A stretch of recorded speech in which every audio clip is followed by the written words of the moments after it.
செங்கல்பட்டு சுங்கச்சாவடி அருகே அரசு பேருந்து உட்பட 5 வாகனங்கள் அடுத்தடுத்து மோதி விபத்துக்குள்ளானதால் கடும் போக்குவரத்து நெரிசல் ஏற்பட்டது. இது குறித்த கூடுதல் தகவல்களை செய்தியாளர் சக்திவேலிடம் கேட்கலாம். சக்திவேல், விவரம் என்ன?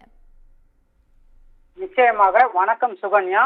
செங்கல்பட்டு பர்னூர் சுங்கச்சாவடி அருகே அரசு பேருந்து உட்பட 5 வாகனங்கள் அடுத்தடுத்து மோதியதால் கடும் போக்குவரத்து நெரிசல் ஏற்பட்டுள்ளது.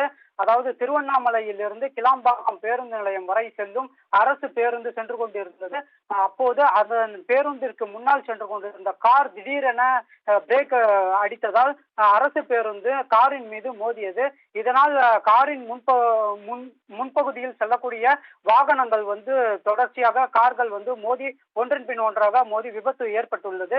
இந்த விபத்தானது திருச்சி சென்னை தேசிய நெடுஞ்சாலையில் ஏற்பட்டதன் காரணமாக அரசு பேருந்தை பின்தொடர்ந்து வந்த அனைத்து வாகனங்களும் ஆங்காங்கே ஸ்தம்பித்து நிற்கக்கூடிய காட்சிகளை நம்மால் பார்க்க முடிகிறது.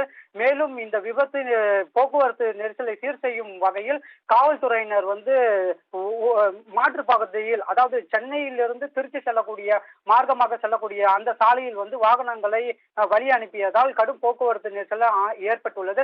குறிப்பாக வாகனங்கள் நீண்ட தூரம் அணிவகுத்து நின்றதால் 5 கிலோமீட்டர் தூரம் வரை இந்த போக்குவரத்து நெரிசல் நம்மால் பார்க்க முடிகிறது. இந்த போக்குவரத்து நெரிசலை சீர் செய்யும் பணியில் காவல்துறையினர் தொடர்ந்து ஈடுபட்டு வருகின்றனர். சுகன்யா. சக்திவேல், இந்த விபத்துல யாரேதுக்கும் காயம் ஏற்பட்டிருக்கா? நிச்சயமாக. அரசு பேருந்து மோதி முன்னால் சென்று கொண்டிருந்த கார் விபத்துக்குள்ளானதில் 2 பெண்கள் லேசான காயங்கள் ஏற்பட்டு உள்ளது.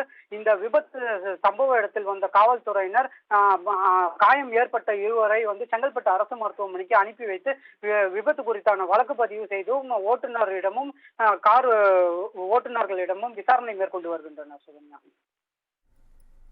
உங்கள் விவரங்களுக்கு நன்றி சக்திவேல்.